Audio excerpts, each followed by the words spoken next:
Assalamualaikum warahmatullahi wabarakatuh. Apa khabar semua pada hari ini? Selamat bertemu kembali. Cikgu ucapkan kepada semua murid kelas 3 Ar-Razi. Apa yang kita nak belajar hari ini?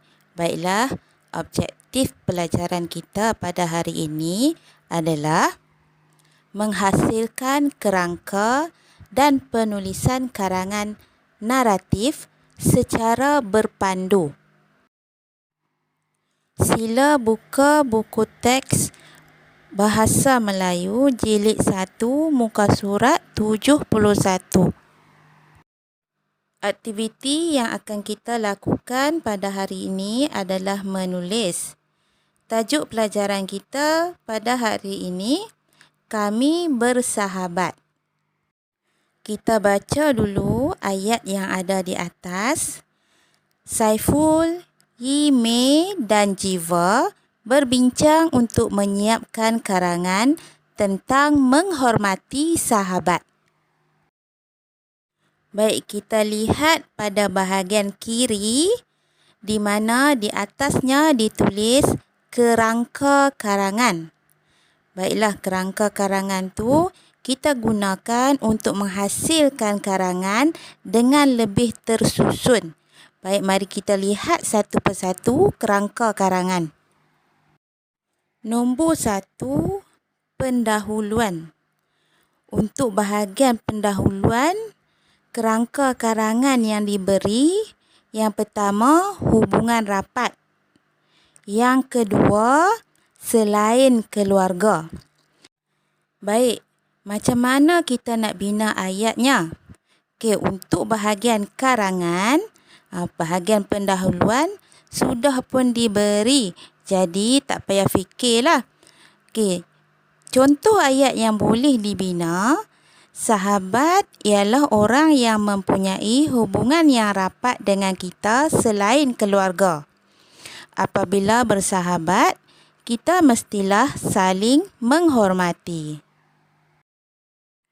Kita lihat pula isi yang pertama. Diberi 2 frasa untuk kita bina karangan, iaitu jaga tutur kata, elak bahasa kasar. Baiklah, cara kita nak membina ayat dalam karangan adalah mengikut kreativiti masing-masing. Jadi, untuk hari ini, cikgu akan tunjuk cara macam mana kita boleh bina ayat menggunakan frasa yang telah diberi. Yang pertama, jaga tutur kata. Ayat yang kita boleh bina, amalan menghormati sahabat boleh dilakukan dengan menjaga tutur kata, titik. Frasa yang kedua pula, elak bahasa kasar. Okey, ayat yang kita boleh bina, elak bahasa kasar semasa bercakap dengan mereka. Baik, kita masuk pula kepada isi yang kedua. Isi yang kedua tidak diberi. Jadi, kita boleh cari di mana letaknya isi kedua. Baik, kita lihat gambar yang berada di bawah. Ada 2 kotak. Yang pertama, kita tengok isi yang di atas tu saling membantu. Satu lagi, ikhlas. Jadi, kita ambil yang itu untuk dijadikan sebagai isi kedua.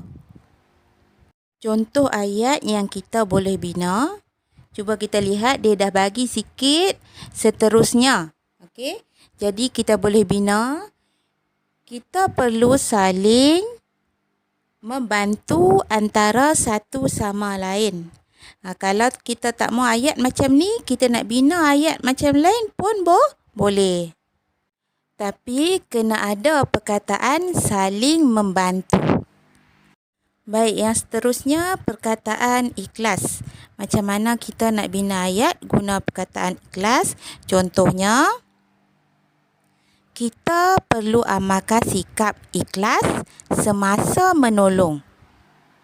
Baik, untuk bina ayat, sekiranya diberi isi pada kita, kita boleh gabungkan dua isi yang diberi ataupun kita nak pisahkan untuk bina ayat berasingan, itu mengikut kreativiti murid masing-masing. Baiklah, kita ke isi yang ketiga, bahagian kerangka karangan. Kita lihat juga tiada isi yang diberi. Jadi kita rujuk balik gambar yang di bawah tadi. Ada satu lagi kotak yang kita belum gunakan. Jadi kita ambil yang itu untuk dijadikan isi yang ketiga. Mengambil berat dan berkongsi masalah.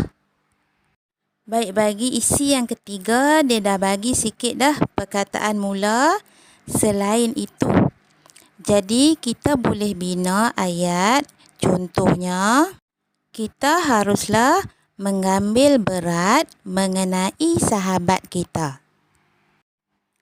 Baik, sekarang kita nak bina ayat menggunakan frasa berkongsi masalah.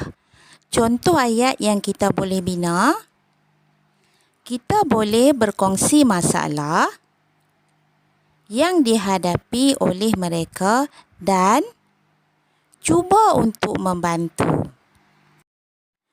Baiklah, perenggan yang terakhir dalam kerangka karangan adalah penutup. Okey, untuk yang ini telah diberi, jadi kita tidak perlu bina ayat. Okey, yang diberi ialah hormat sahabat dan orang menghormati kita. Jadi, ayat yang kita boleh bina, kesimpulannya, jika kita menghormati sahabat, ramai orang akan menghormati kita. Oleh itu, hargailah sahabat kita dengan sebaik-baiknya. Jadi, kita dah siapkan sebuah karangan. Baiklah, aktiviti yang seterusnya, menulis karangan berdasarkan kerangka yang kita telah bina tadi. Murid-murid boleh rujuk PDF yang cikgu sertakan untuk membina karangan. Tidak perlu salin kerangka karangan, hanya salin karangan dengan betul. Ikut format yang telah cikgu sediakan, pastikan setiap perenggan selang satu baris.